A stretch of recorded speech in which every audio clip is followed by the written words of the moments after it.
everyone? I am your host, Will Padilla, on the Sell That SaaS podcast.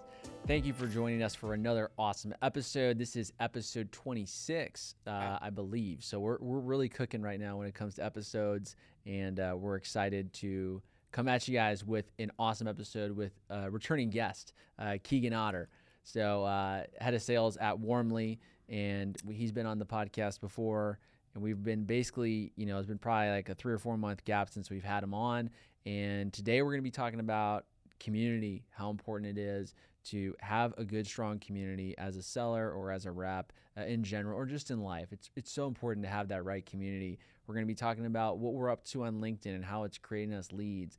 And then lastly, we're going to be talking about how to actually talk about competitors and how to win against competitors that you're competing against on an everyday basis. So Keegan, it's great to have you back, man. Give us a little bit of an intro of what's new. Man, Will, it is good to be back. What's new? As you see, new truck. Love it. Upgraded the new truck. Let's see, just got back from traveling a lot. This is the year I've traveled the most in my career. Before joining Warmly, never been to Europe. Now I've been to 8 countries. Wow. In Europe. Just got back to from Mexico for work, so it's been awesome building an international team, or a global team, I would say. So lots of travel, lots of fun. Now it's gearing up for the holidays, and I'm getting pretty excited to not be traveling as much. But I think the last time we spoke, my team in Warmly overall was about 15 employees, like maybe just about 20. Yeah. And now we're pushing over 50, and we're scaling beyond that. So yeah, right. A lot of growth in just a year. Wow, man, that's incredible. I always see you guys doing events out here in Scottsdale, whether it's you just, giving them a cowboy hat or going on the boat. Like, you do a lot of really cool stuff with the team. I try to make it my mindset with building a really good team is we're not family, right? But we are a team. Yeah. I'm a big believer in we're a sports team, though, is the mentality. Yeah. So I tell people that are joining, if you're looking for someone that's going to coach you passionately, which means sometimes I'm going to be what are you doing? Or hey, you could have done this better. Great job. With the clap and get saying hell yeah, great play. Right. Or great win or great rebuttal. That's the kind of coach I am. And you see that with our culture. Well, that's the work hard to win, and then you got to play hard. Sure. So I kind of try to embody that with when my team comes to Scottsdale, obviously where I live, I'm hey, we're going to work hard. And then the afternoons, we're going to go have dinners. We're going to go do hiking activity or working out. And then we're going to have a dedicated fun day just to bond. And usually if the weather's nice here in Scottsdale, which 9 times out of 10 it is, we'll go boating and show them a good experience. That way, they leave feeling just energized and excited and with a new cowboy hat on their noggin. Yeah, man, that's exciting. It's fun experiences, especially if someone's never been to Scottsdale, and then you're helping them kind of throughout that process. Being that leader, it's really important to have a great leader in an organization. I know I've had not some of the best leaders in the past, and it would affect my sales performance and it would affect our team culture. But then when you're around the right leader, I've had a couple of great leaders early on in my career. And then my new company right now, I have an amazing leader, and it shows in my sales performance and also shows in our team culture.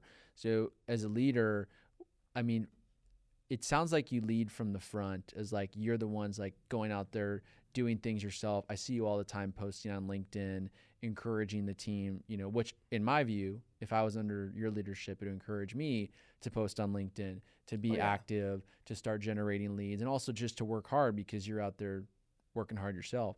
What would you say is the biggest piece of advice to people who are under a leader that they're not so confident in?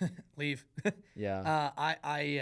I tell people I'm not a manager, I'm a coach, right? So our CEO is he's the owner, and he hired me to be the head coach, right? Under that is other coaches, which are managers or specialists, right? Our RevOps guy think of him RevOps is your fitness and nutrition coach. Making sure everyone's eating the right stuff, getting the right fuel, doing the right amount of exercise to be healthy and be able to do their job better, right? So that's RevOps, right? They're helping be the health between all the different special teams, regular teams, offense, defense. And then I have my other senior coaches, maybe directors, right? But the one thing you'll find across everyone I've brought on is they were top players. I want them to be able to walk the talk. And so we do have the lead from the front, Napoleon style a little bit. My BDR manager books meetings. The sales leader that's coming in, she is fresh from just a strong closing role. and she's going to be held to a, somewhat of a quota with her team to, lead from the front. I spearhead new like segments, or if we're trying to break into a new vertical, I will go do that myself or bring on an AE to like share the credit with them, but like lead the conversation, and that way I can learn to best scale that. And I think when you have a leader that's that involved, things work better, which means the team's going to be, more responsive, more like live into it, and you're going to get more wins. When you have a leader, this can happen to great leaders, right? And it's kind of a reminder, call out to them, is when you're just sitting from the back and only thinking that your job is to make the plan in the tent, right? And then just send everyone out. Like there are times for that, correct. But there are times where they still need you to get up and go lead from the front. Mm-hmm. And I've met a lot of great leaders later in their career that I have as mentors that told me, like, you still at times have to get up and lead the charge.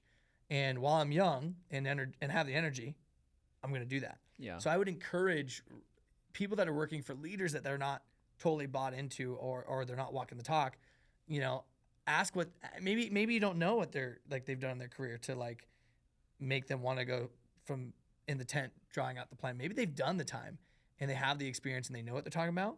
So sometimes to do a confidence check, just ask like, hey, I'm curious, like, how did you get to this like point in your career where you're the VP of sales of the CRO, right? Because there is a point where you go from, I would say, being head coach to you're just on the board, right? And there's nothing wrong with that. So I think sometimes you got to learn, but like you can usually tell a good leader from a bad leader, and a good leader will, when the time comes, when the going gets tough, will step up and lead the team through it. Right. Okay. From your perspective, this is kind of we'll come back to community, but I want to touch on this for a second. Mm-hmm. How would you stack rank importance of staying in a job as a sales rep? Would you say it's product market fit, culture, leadership? Like, where does leadership rank pay in terms of a rep actually being successful at an organization? I have been at orgs with horrible leadership. Like, I was a director and there was the C-suite, some of the members that just did not align or have good values. And I learned the hard way that even if you try to be the best leader and the leadership above you is toxic, for lack of a better term, think no matter how strong a process you build, like, things will crumble, right? Like, culture eats strategy for breakfast all day. That is true. So you need to have that's a line, dude. You need to have really, really good leadership. Then I would say product market fit. I always tell people when you're talking about early in your career, or even like let's say you're like, I've been here for 10 years doing the same this thing. I know the ins and outs. It depends on what you join. Are you joining a big established company just to like have the 9 to 5 clock in, clock out? Nothing wrong with it. You can make a ton of money that way, right? But it's the same old process. Nothing usually new or exciting unless they start a new segment. Or are you joining an early stage company to be part of something? Right. You got to ask those questions first. Let's start with like the established 3,000, 5,000 plus company. Leadership, you can't really change anything about that. It's already been there. Yeah. If it's anything, it's like they're going to change you. You're not going to change them. Totally. Yeah, because whether you like it or not, you are a cog in the machine. Salesforce, usually. Oracle, like it's so big. Yeah. There's no more change that you can impact your team. That's about right. So at that point, you can't really weigh culture in, but then product market fits there because they're the conglomerate. So at that point, pay does matter, right? Pay would matter. Pay would matter for sure. Of like, do I want to do this? When you look at a growing company, this is what I love about startups, because I've done the big companies. I've worked for Outreach. I've worked for DoorDash. I never have. Upon IPO, and they were amazing. But when I got into startups, I was like, I like this, and I'll tell you why.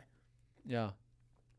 The reason I like startups is because that is where you are doing something different every day. You're taking on a lot of challenge, but what people don't realize is you get so much more experience. Totally. At startups. I've been in startups now for over 5 years building teams.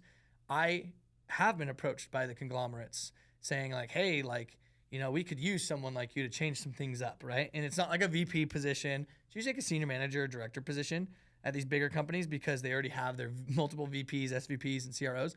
But the pay is higher, but it's not as exciting because you already know what the product can do and who they're selling to, not selling to. Yeah.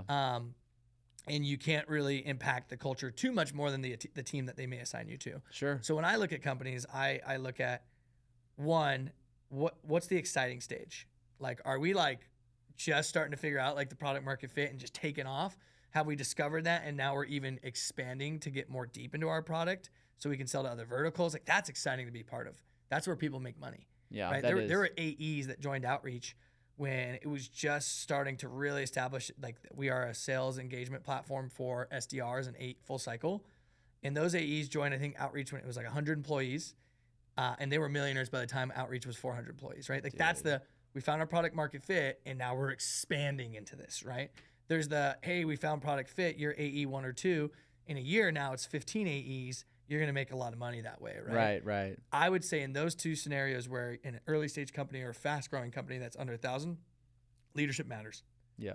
Because whether you like it or not, working at a startup is not like a 9 to 5 clock in, clock out. Even if you're not working all the time, you're thinking about it, right? Or your friends and colleagues at work are talking about it. Yeah. Because it's exciting. People are passionate about it. So if you're not passionate amongst the people you're working with or for, like, you're going to hate it. Right. And that's what I learned early on as a leader is like, the product could be great, but if I don't agree with the leadership, I didn't realize how bad it made me feel until I went to a great company like Warmly. And then I was like, oh, this is like what good leadership, like, leadership matters. People that empower me to be better leaders. Like, this is what it's like, and why I feel great every day. And I just feel blessed to be like, hell yeah, I get to lead this team.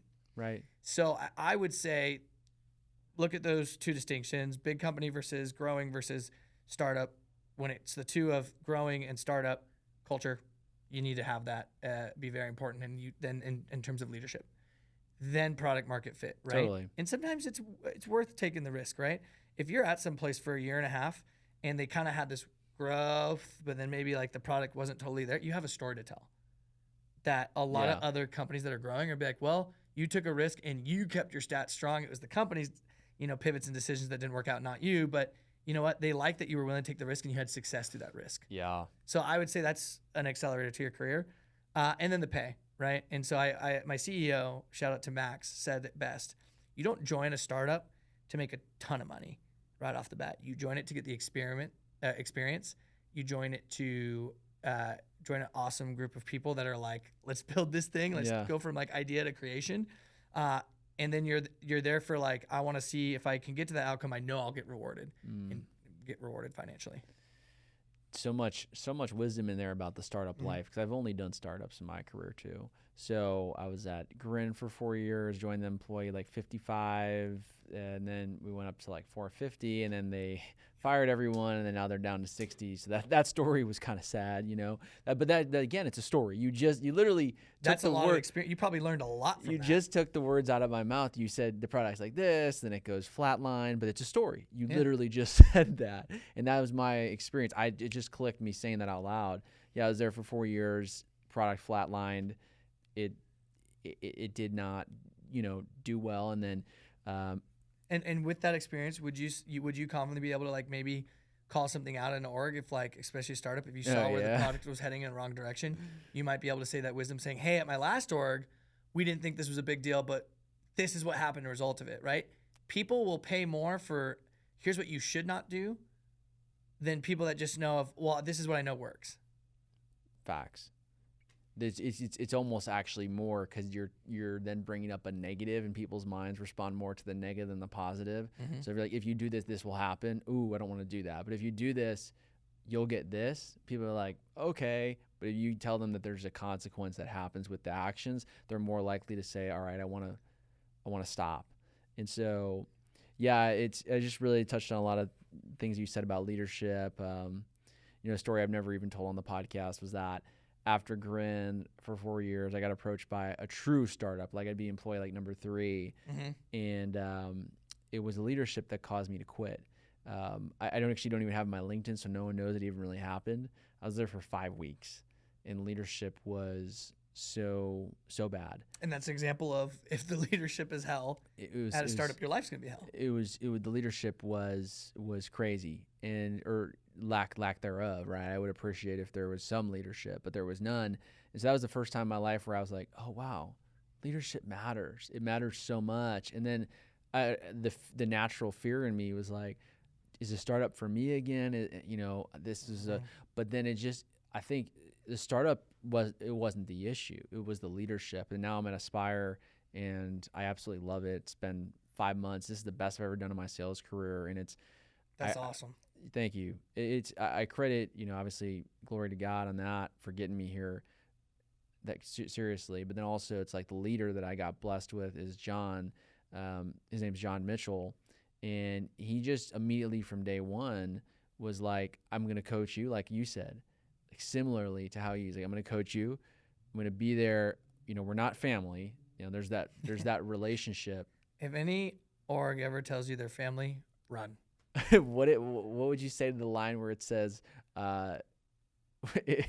if someone asks you to go on a rocket ship, you don't ask which seat, you just get on. We're a rocket ship, just get on. What do you say to that? What's the final destination? What's the timeline? How much fuel do we have? Those are good questions to ask. There's the qualifying question. Yeah, just like sales, any job opportunity, you have to qualify in. Oh, that is great. rich. I feel like if a candidate asked that, they'd be like, guys, we're screwed. They're onto us. We can't lie anymore about this rocket ship. Yeah. I got a guy asking where we're going. What are we doing?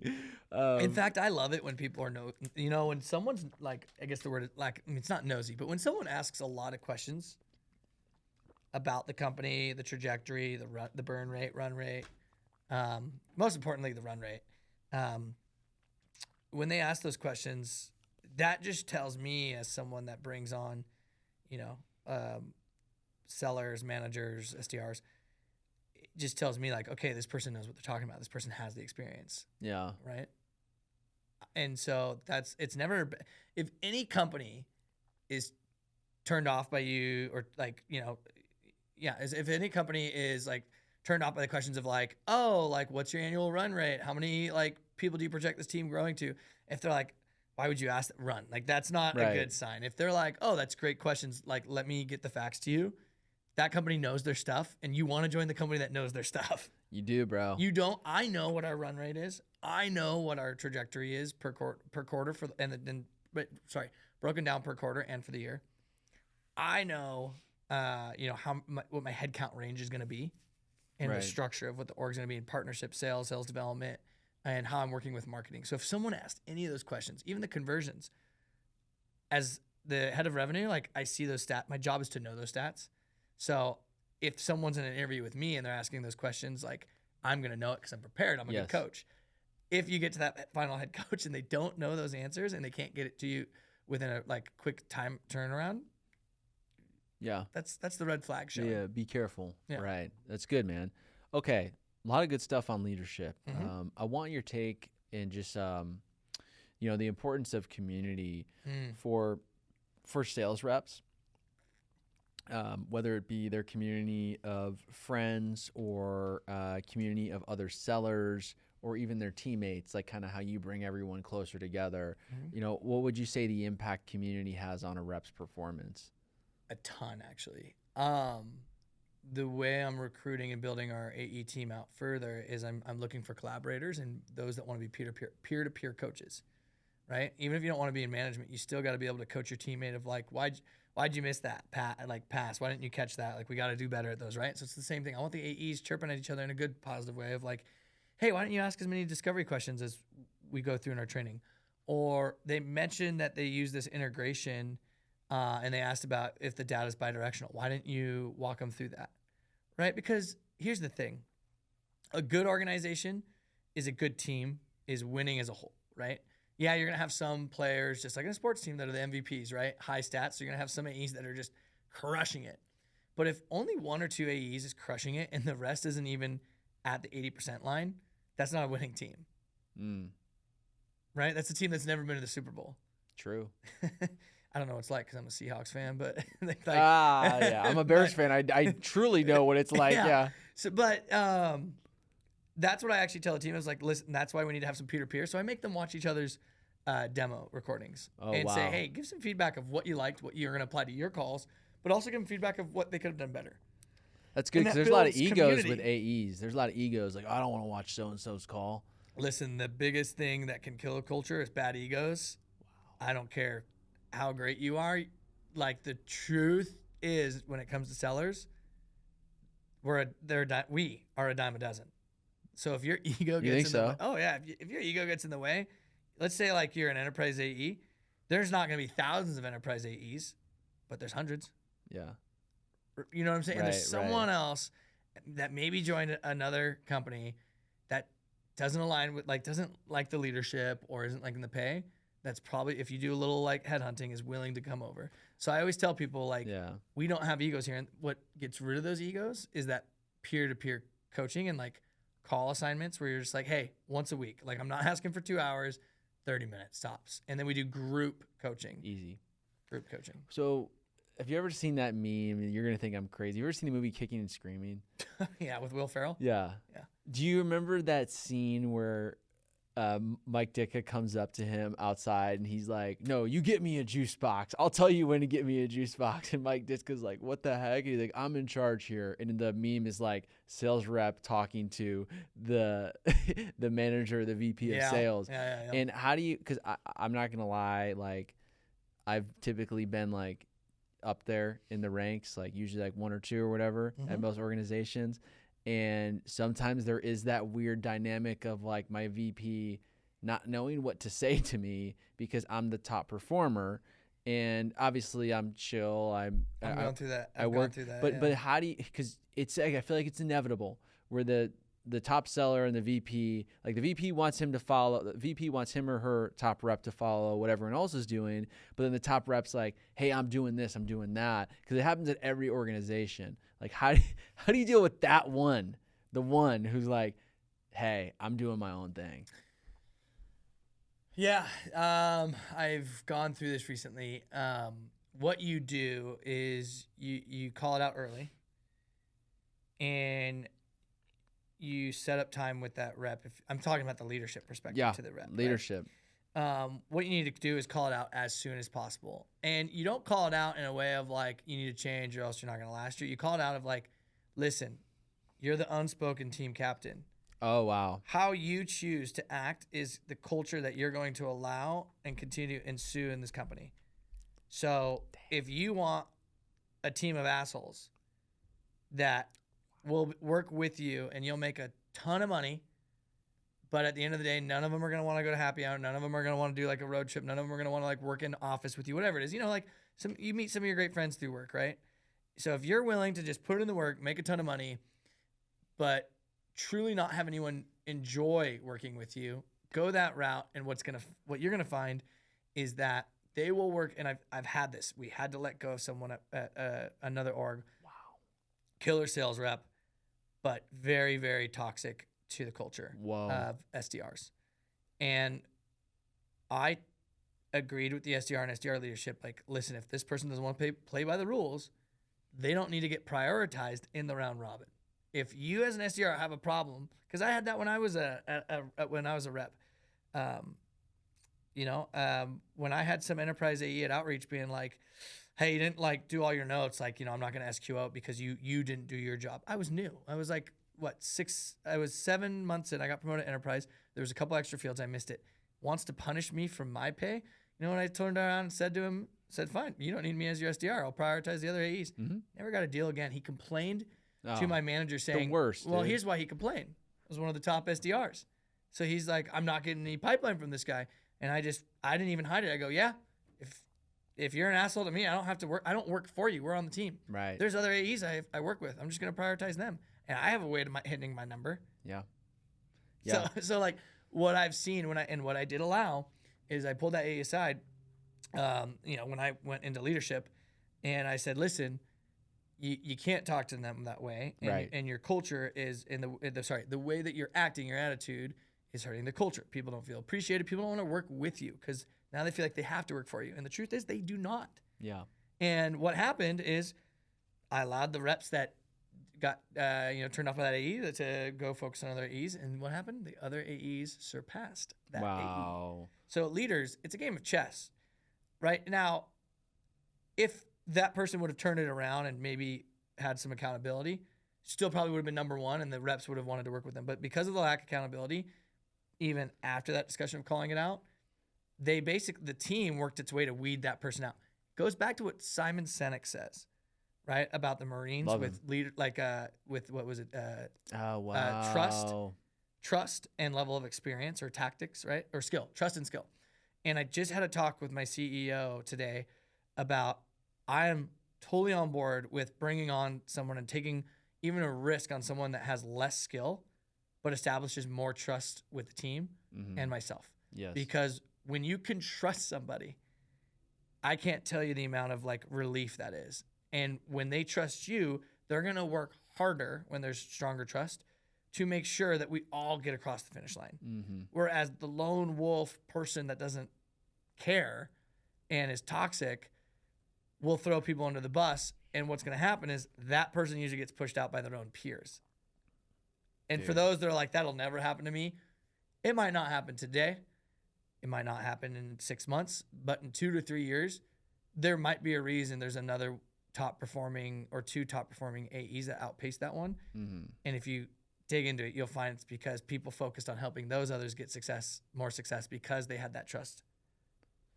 That was everything you said was well said, because I think that I've not seen that question answered on LinkedIn or on any podcast of like, how do you deal with that dynamic of a number one rep and you're the CRO, VP of sales, and you guys are kind of going head to head because you want so-and-so to follow, but they don't want to follow, but they're bringing in the most revenue.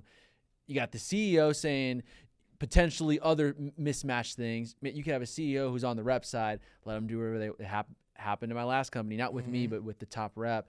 CEO, let them, because CEO is kind of sometimes removed at, when you get a little bit bigger. What the important point actually to that, right? Because CEOs would be like, well, we're growing, like we need money. He's getting us money. Why are you stopping him? You just kind of, well, why is the CEO doing it, right? Is he doing it to make a quick buck, right, in 6 months? No, CEOs are sacrificing 5-10 years of their life to build a company for the end goal. So you just say, hey, if we have this X in the path, like this huge bridge that's broken, trust, like bad toxic rep in the culture, you're not going to get to the end goal. Things are going to dissolve, right, and fall apart. So I always just have that.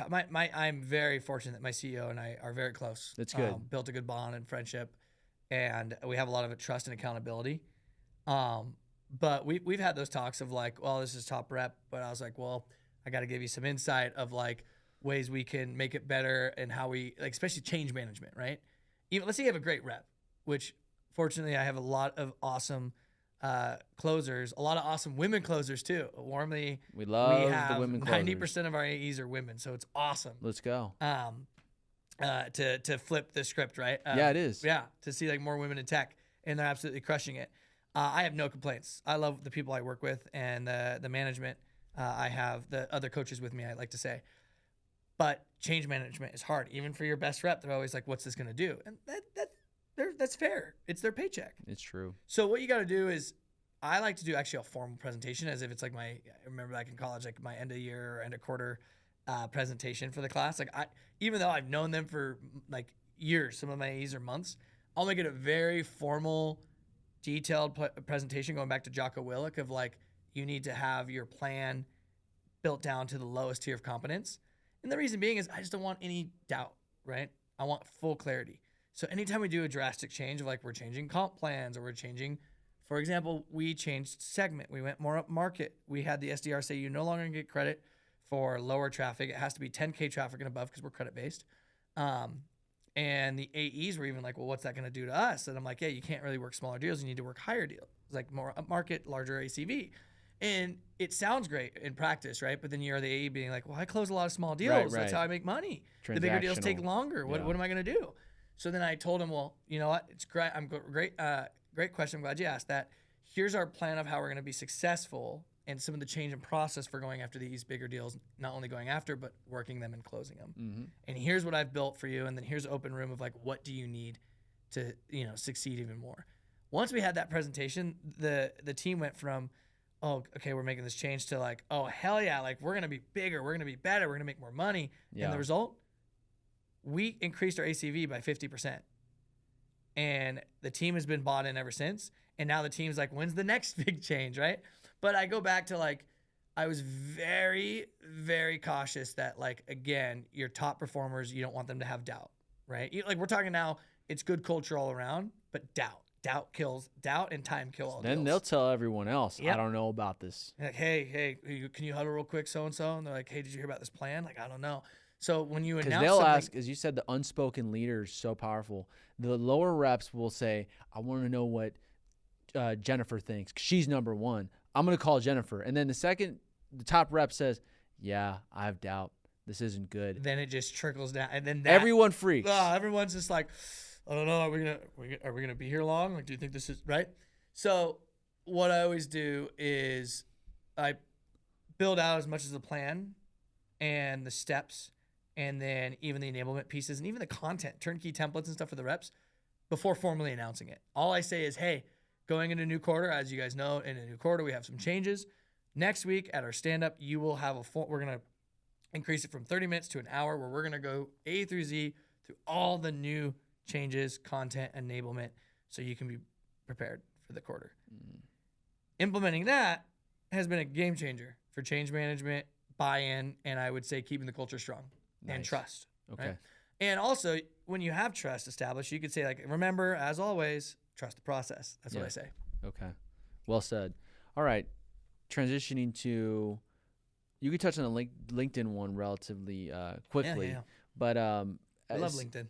Speaking of leadership and being a thought leader on LinkedIn, how are you managing that with yourself, and what's the impact it's having on your business as Warmly? Because last time we met, you said so many leads were coming from your guys' LinkedIn content. I see all your SDRs posting, man, like literally, I think maybe in some of our AEs now. So, they've been, last time we met, people are getting promoted and they're always posting, and they're posting videos, and it's awesome. And so, like, tell me about, what you're up to as thought leaders on LinkedIn, and then the impact it's having on your business. I mean, LinkedIn to this day is the reason that we've grown by close to 1 million in growth and revenue. I mean, we've grown by a few million, but I would say close to 1 million has come from LinkedIn. It's still insane. I want to say, when we have a new head of demand gen and marketing, he is awesome. And he is all about marketing and sales together. Like, it's go to market, right? We're all the same team. But we dissected the inbound, and I want to say, like, close to 75% comes from LinkedIn, especially if you're in your B2B. Like, that's where a lot of your leads are. There's other social media platforms that can work too, but LinkedIn's going to have a lot of your prime buyers, especially if you sell to marketers and sellers like we do. Yeah. And so what it started with is the story, the TLDR version is, I came on to Warmly. I used to have a following when I was an SDR. He stopped, and I was like, no, I want to get back into that. So I joined Warmly. We were like 8 employees. Started posting. It started getting some attraction. My LinkedIn following, I think, was like 6,000, 7,000. Yeah, right? Pretty solid. Pretty solid, but not like huge, right? My CEO's was 10. And who better to tell a story, right, and build that authentic trust on social than the person that built it? Of course. Max.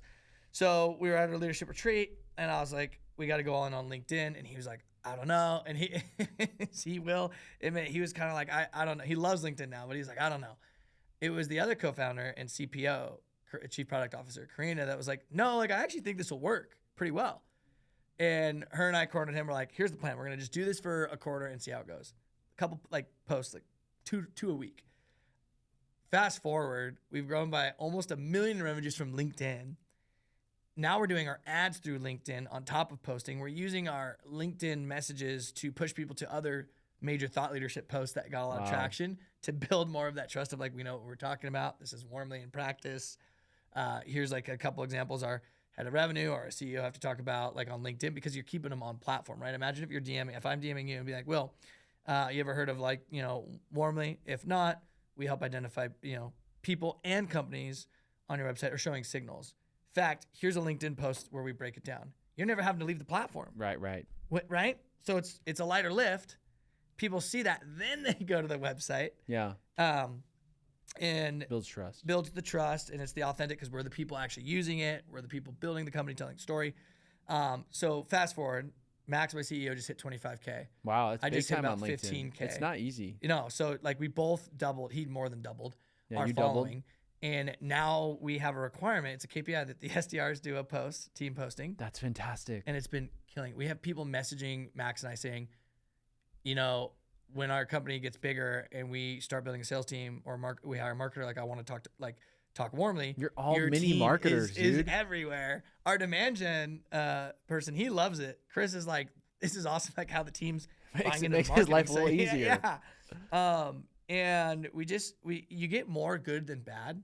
And here's the thing, I tell the reps, like, it doesn't all have to be about Warmly. It can be about your learning experiences. Build your own brand. Tell a funny story. Sure. Keep it appropriate for sure. Yeah. You're representing the company. But have fun with it. And it's not required that you have to make a post every day, but it's like we do a point system for KPIs, and you can hit your points doing a post like once every other day, 3 a week, right? And we're seeing it work. In fact, someone came inbound demo, and the reason why was they're like, oh, I saw Lena's post.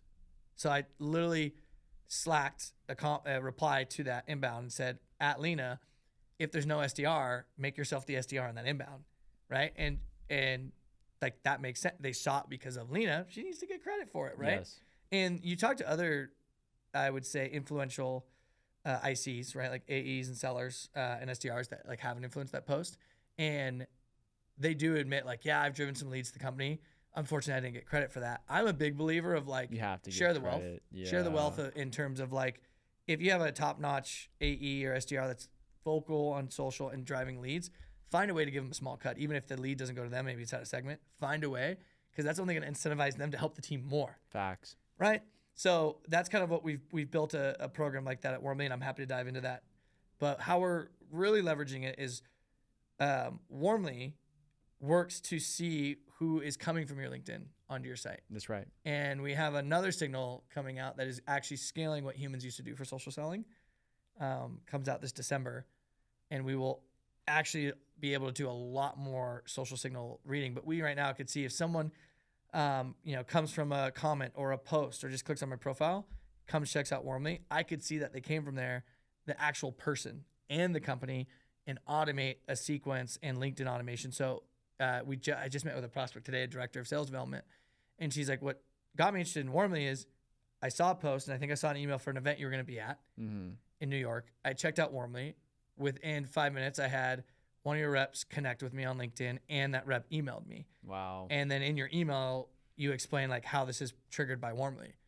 And she's like, that's genius, because I'm seeing you on the social platform. I'm taking the chance to go, or taking the time to go check you all out, what it's about, going to your website, and then I'm immediately getting followed up. Yeah. Speed to lead. So that's how Warmly is optimizing LinkedIn. So I would tell people this. We have a free trial version, and we have a down market for like startups and small business too, like a startup tier or starter tier. I always tell people, if you're really going to go all in on LinkedIn, you're going to want to find a way to track who's coming to your website. Yes, sir. And being able to follow up with those leads. Mm-hmm. Let's say they're checking it out in the afternoon, you're at dinner. How great would it be is if your LinkedIn and emails on autopilot to reach out to them? Our reply rates are 9 to 15% from those automations, just email and LinkedIn. So that's how we've been really scaling Warmly, and we're partnering with more people that are trying to build their social brand, because now Warmly's like that hidden key for retargeting and following up, so you don't miss all those efforts that you're doing to build that audience. You don't miss it. Dude, well said, man. You guys got a really good thing going with LinkedIn, it sounds like. Sounds like you got thought leaders everywhere. I see you guys everywhere. So it's great for every brand or every company to follow a similar playbook. I got, a last topic for you that I would, love your take on, and is kind of LinkedIn, right? I saw something about G2, right, with a competitor of yours. So how are you talking about competitors in these deals? And for you as a sales leader, and what works well, what would you say in general is the overall response when someone brings up a competitor in a competitive deal? So I'm going to name drop them too. I'm going to say 2 examples. All right. We 6 Sense got afraid. We used to be a partner. We partnered with Demandbase, whose data statistically it finds more companies accurately than 6 Sense when we tested it before we did the switch. Yeah. But before we broke up with 6 Sense, and they did the breakup, Credit to them. They did the breakup. Sure. But what happened was a lot of people, we made some noise into where people were like, well, I want companies and people, and Warmly does that. And we're literally a fourth of the cost of 6 Cents. 6 Cents was trying to go more up market, so they were okay with us planning to be a partner with them and have them as the company identification for the SMB kind of early mid-market. You guys started eating their lunch. Until we started eating their lunch, but it was unintentional. Like, we were not going out on 6 Cents. We had a rule we weren't even allowed to go after that. People just came to us. What can you do? We tried to make it work, but what happened was I think they had some changes. Long story short, they cut us out and a lot of other people in our space that were using them, and they canceled us going to the Vegas conference the day before we were, like 2 days before we had to fly out. I remember going to a dinner date with my girlfriend, and I was like, hey, we got to push this back like an hour. I got this weird email. I don't know if this is true or not, but all I know is I have 3-4 people that are going to fly into this. We're staying at the super bougie, expensive hotel they told us to book at, right? And we spent money on the platform. So I'm like over 10K on this. And I'm like, wait a second. Like, like I get like we're a funded company, but like, money is money. Like, dude, I got to figure this out. And so I'm telling everyone everyone to cancel. And they're like, oh, we'll refund you. Cool. Well, I had to go call the hotel and they're like, oh, well, it's past our refund date. No. And I had to send them the email. And the hotel was like, they like did not hide it. They're like, yo, I can't believe that company did that to you. The hotel felt like that. Dude, like they're like, we will reimburse you, no problem. Like the hotel felt bad. Everything turned out okay. Kinda. They said they would reimburse us on like flight stuff and other things. I have to check with my admin and biz ops. I still think we're still waiting on some things. They did a better job. I would say like it was nice for them to reach out though and talk us after they kind of dropped the bomb on us to like at least hear us out. But it was kind of the cold shoulder after that. So it's tough, man. We're like, hey, competition is fine. Competition is healthy.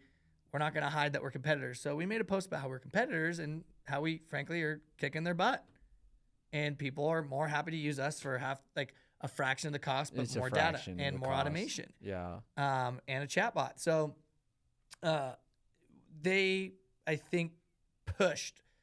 Bullied such a bad term. I would say they pushed for G2 to be like, hey, they're mentioning us in this way, and that's not okay. Say something. So G2 jumped in the mix. Was the messenger, I would say the third party. And that backfired because it's like you're trying to have someone else silent. Like that's the total big play of a big company being like, I'm going to have someone else shut you up. And we're just like, all right, well, we're not going out without a fight in a competitive, healthy way. Yeah. So we screenshotted that, shared it, and just is like, hey, competition's healthy. Competition's legal. This is, if you're that afraid, like, totally get it. I would be too. Warmly's a beast of a tool that's only getting better. Yeah. So if people are tired of overpaying for 6 Cents for only, a quarter of the value that Warmly brings, here's 25% off if you book a demo today. And people just flooded in from that post. Dude, I think we're close to 50 demos already. And we're talking enterprise companies that were like, oh, all right, we're going to figure out how we are going to serve them. But that's still cool to see, right? Like, we're mid-market and SMB, we're growing our way to enterprise. But it was cool to see these logos. And they're like, yeah, we heard you guys are like better than 6 Cents. And they asked around, and it was confirmed. So talk about, a way to turn a negative into a positive. Yeah. But one thing I did not allow and I will not allow is we did not ever say that, like, they're not bad people. No. Everyone's good people. Everyone is on a mission to grow something. So one, hats off to them for starting and spearheading kind of that, like, that market. Yeah. 6 Cents was very early. It was like them and demand base. So thank you for that. I would say thank you to them for kind of pushing us to grow away from them and allowing for more competition. It's been fun, and competition's healthy, right? There's a reason there's T-Mobile, Verizon, AT&T. And now all those little guys like Mint Mobile, Ryan Reynolds Company, a lot of them are popping up. And it's good to have competition.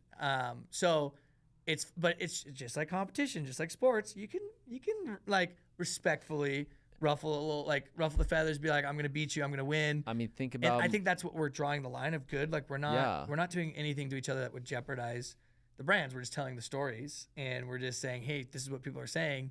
Come check us out. As I'm sure they're saying things as well. Another example, though, of what not to do is mudsling. and qualified, this is how they lost a $30K deal to us. Is this company was like, we're doing evals of these tools. You're one of them, warmly against qualified and 2 others. That is totally normal. I do the same thing. Sure. When I'm evaluating tech. And they said, we just want to see how you're different. So we kind of gave them the one-sheeter, how we're, the one-sheeter of like, this is what Warmly's good at. And this is how we phrase it. And I tell my sales reps to say, this is what X vendor's at. This is what Qualified's good at. This is what Warmly's good at. Yes. That's the best way to say it, right? I don't care. Like, it's like the Hyatt and the Hilton. You know, this is what the Hyatt's good at. We're really good for events and family and big rooms. And the Hilton's going to be like, we're really good for modern rooms and amenities and more locations, right? It's different preferences, right? Different amenities, different setup. So this company was like, hey, do you have a competitive deck? And I was like, no, we do not. We don't need a mudsling, but we're happy to point out what we're different. They're like, well, we got this competitive slide deck from Qualified that says you guys can't do this, this, this, and this. And I was able to literally debunk all the things that Qualified lied that we didn't do and that we didn't do properly. Wow. I was able to debunk it with the actual buying committee. And they went from, we think we're going to, like, they're like, we're leaning towards Qualified. We're pretty through our evaluation, to in 3 weeks, they said, you know, you debunked a lot of what they were saying about you. So that that established more credibility and trust in Warmly. And one thing that we were just really impressed by is we were kind of asking and digging, like, do you guys have anything on them? And you kept saying, and then when your rep took over the other calls, kept saying, we purposely don't play that way. We just like to highlight what they're good at. And you know what they're good at? They have a great chatbot, right? We have a really good chatbot. We're working to be better. They have great routing. We have great routing. It just depends on what you're looking for, and what your preference is. There is a difference in price, but they do good things too. Like, we do a lot of great other things. Like, we have the orchestration, the automation of email and LinkedIn, right? On those leads. So it just depends on what does the company have for a need, right? Yeah. And so that's kind of how I'm not talking smack about what they're good at and what I'm good at. That's how I'm coaching, right? Yeah. At the end of the day, we're all players in the same game. That's true. So they were won over by us being, I think, professional, but also, like, competitive, but in a professional way. Yeah. And just saying, here's what we're really good at. Here's things that we're getting better at. Sure. And in 3 weeks, it went from they were going to go with Qualified, $30K deal, that they went with Warmly instead. And we've actually won another deal recently from a company that said the exact same thing. Yeah. So mudslinging, when it comes to competition, hurts. Like, you should talk about where you're selling now and where you used to be at. Aren't you at a competitor now? That's right. Yeah. So I like everything you said. I really resonate with. I mean, I think I have a very similar methodology. So I was at Grin for 4 years, influencer marketing software. Now I'm at Aspire, which is a direct competitor. Candidly, I feel like Aspire's better, but that's just me. And, I have a story, because brands will come in and they'll say, hey, you were with X, Y, and Z. I'll say, yes, I was. What made you want to switch over to Aspire as an employee? Mm-hmm. And I just tell them that story. And I say, look, this is why other brands have switched over from Grin to Aspire. These are some of the reasons. Not sure if you align with any of these. This is typical reasons of why people would switch. Yeah. How much does this resonate with you? And then literally just hearing them be like, that's exactly what we're dealing with. Great. I'd love to show you the impact that we can have in those key areas. How would you stack rank? And then it goes from like away from you versus them to the transformative. Okay, these challenges sound typical to you, these typical challenges resonate with you. They do.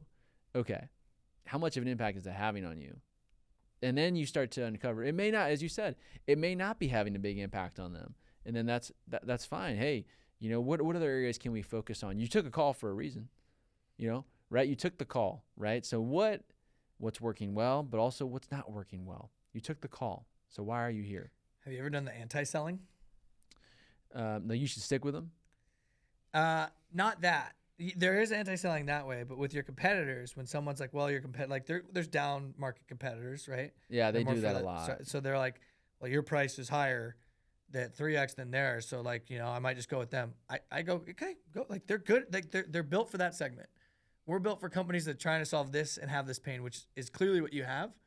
And so if you think that that's going to fix it, go ahead. Right. But what I will tell you is some companies come back and realizing now they have to pay for double. So I said, we're not for everybody. This is a template now. It's worked so well. Warmly's not for everybody. But if you are trying to optimize your outbound conversions and your inbound and actually lower your PPC for your ad spend, then Warmly's is for companies like yourself. And here's why, I could say, like, here's why Orem, here's why, like, Seamless, New Relic, Bizzabo use us for that purpose. Big time. Right? And a lot of people will sit on that and think, and they're like, maybe it is worth the investment. What was the example? Someone was like, we can't do a year-long contract. And I was like, we only do annual contracts. They're like, well, your competitor down market allows month to month. I'm like, I go, hey, if that's what they want to do with their business, I respect it. Sure. Go to them. They solve similar things. It's not the exact same, but they solve for some things. Like, go for it. And I even gave her 3 other references of down market competitors that she should go take a look at. What happened? And people were like, no way he did that. Yeah, I said, go check out these folks, and these folks. They're around that price range you're looking for. Like, we're not built for that. We're built for going up and to the right for larger companies at this stage, which is where they were teetering. Comes back a week later. I evaluated. They didn't have some of the automations and signals you guys had. I think I understand why your pricing's at where it's at. Is there a way we can renegotiate and make it work? Ended up getting them to the package that we wanted to get them on. Wow. But that's where the anti-selling is, right? Don't try to, like, pull teeth. Right. I'm not a dentist. No, and it's like if you could sense someone's kind of wanting to poke holes or be like, well, this down market competitor does this, this, and this. Okay. Yeah, I mean, go ahead. Really, truly, go ahead. You know what? I heard that they're going to try and sell you on a 3-month.